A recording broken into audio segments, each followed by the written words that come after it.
নমস্কার, আমি প্রতিমা kitchen with village ফুডে আপনাদের সবাইকে সুস্বাগতম। আজ নিয়ে চলে আসলাম লতি চিংড়ি রান্না করার জন্য।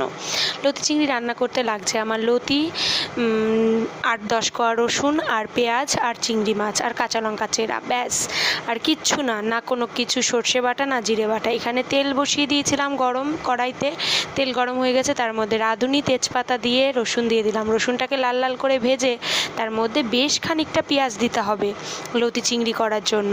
বেশ খানিকটা পেঁয়াজ দিয়ে, পেঁয়াজটা যেই নরম নরম হয়ে এসছে তার মধ্যে দিয়ে দিলাম একটু হলুদ, দিয়ে দিলাম একটু লবণ, স্বাদ অনুযায়ী দেবেন।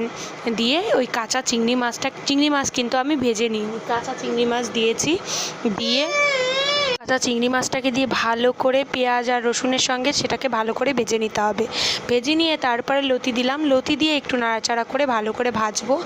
ভেজে আমি চিনি আর জল দিয়ে দেবো। আপনারা দেখছেন আমার একদম সিম্পল রেসিপি।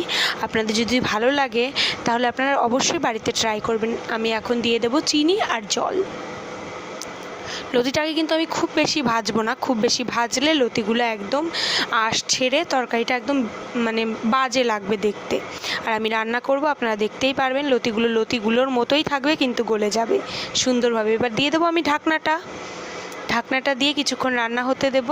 রান্না হয়ে যাওয়ার পরে এই দেখুন হয়ে গেল আমার লতি চিংড়ি।